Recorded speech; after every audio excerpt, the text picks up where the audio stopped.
Nakakita ka na ba ng isang agimat o anting-anting? Ano nga ba ito? Sa bidyong ito ay pag-uusapan natin ang tungkol sa agimat o anting-anting. Sinasabi na ang agimat o anting-anting ay pininiwalaang nakuha pa natin sa ating mga sinaunang tao o ninuno dito sa ating bansa.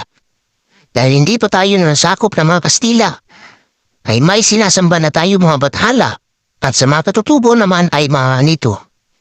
Ito ay maaaring medalyon na kadalasang inubog sa tanso, bato na minsan ay tinatawag mutya, orasyon sa iba't ibang wika na madalas ay Latin, ugat ng puno, damit na may larawan at guhit, parti ng buto ng tao tulad ng tuway-tuway o nikap, tato sa katawan at iba pa.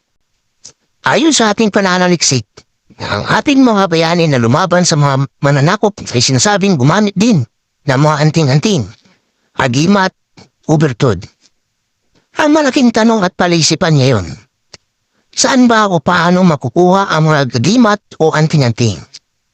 Ayon sa ibang kwento ay makukuha mo sa isang ermitanyo, dapat mong matulungan upang pagkaluban ka ng anting-anting. Sa ibang bersyon naman, ito ay makukuha mula sa kalikasan, mula sa puno ng saging na dapat mong hantayin na mahulog sa iyong bibig.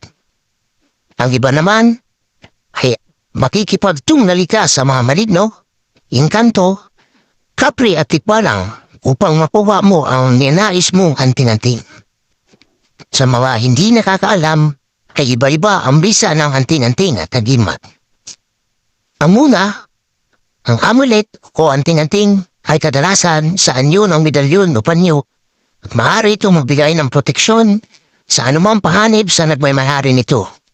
Pangalawa, ang talisman o agimat naman ay nagbibigay ng kakaibang kapangyarihan sa sino mang nagmamahari nito.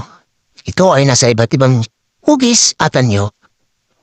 Pangatlo, ang udom o tagabulag naman ng Bicolano na ang taong nagtataglay nito ay may kakayahang maging invisible o mahusay sa pagtatago.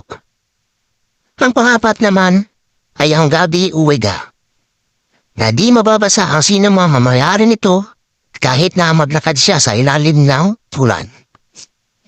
At ang panglima naman ay ang tagahupa.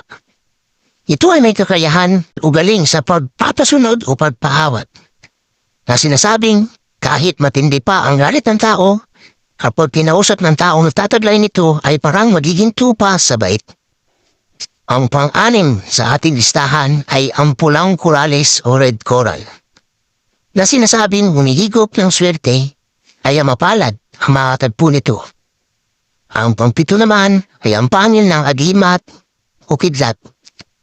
Ang agimat na ito ay matatagpuan sa mga lugar na tinatamaan ng kidlat, na ang sino mang makakuha nito ay magkakaroon ng di matatawarang pisikal na lakas. Ang pangwalo naman ay ang mutya ng bulak. Ito ay isang maliit na bato na matatagpuan sa tuyong bulak.